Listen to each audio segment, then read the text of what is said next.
নমস্কার বন্ধুরা, হোম কিচেনে আপনাকে স্বাগত জানাই। আশা করি আপনারা খুবই ভালো আছেন। তো আমি খুব ভালো আছি। তো নতুন একটা রেসিপি নিয়ে ফির চলে আসছি। তো এই জায়গায় নিয়ে নিচ্ছি চিংড়ি মাছ, 3টা পেঁয়াজ, রসুন, কাঁচা লঙ্কা, টমাটার। এদিকে তেল গরম বসায় দিছি। তো দিয়ে দেবো জিরা। জিরাটা ফুটে গেছে, এবার দেবো রসুন,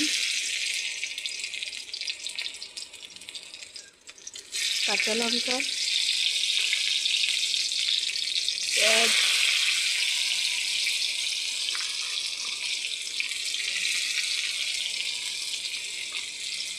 ভালো করে এটাকে ভেজে নেব। কালার ভাজা হয়ে গেছে বন্ধুরা, দিয়ে দেবো টমাটার।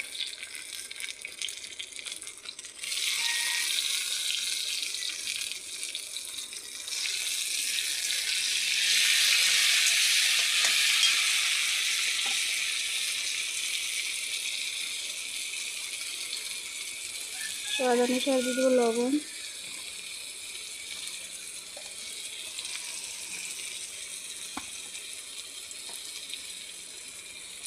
হলুদ গুঁড়ো, লঙ্কা পাউডার একটু কমই দেবো, কাঁচা লঙ্কা দিচ্ছি।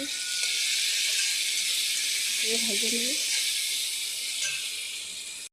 এবার দিয়ে দেবো চিংড়ি।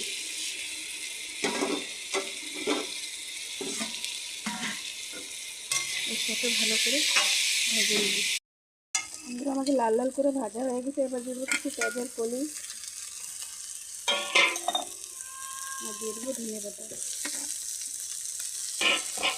আপনারা যদি পেঁয়াজের কলি যদি না খেতে চান তো নাই দিতে পারে, খালি ধনিয়া পাতা দিয়ে বানাতে পারে। আমার ছোটো মেয়ের খুবই পছন্দ, মা এরকম করে বানাবো। তো মশলাওয়ালা বানাচ্ছি, খুবই ভালো লাগে খেতে। তো বন্ধুরা আমাকে দেখেন কি সুন্দর করে ভাজা হয়ে গেছে। এবার নামাই নেব। তো বন্ধুরা আমরা ভাজাটা নামাই নিয়েছি।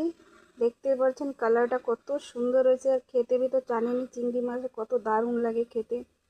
তো আপনাকে প্লিজ আপনারা ভিডিওটা লাইক শেয়ার করে দেবেন, কমেন্ট করে দেবেন, সাবস্ক্রাইব করে দেবেন, বেল আইকনটা দেবেন। ফির নতুন একটা রেসিপি নিয়ে চলে আসবো। Bye, take care.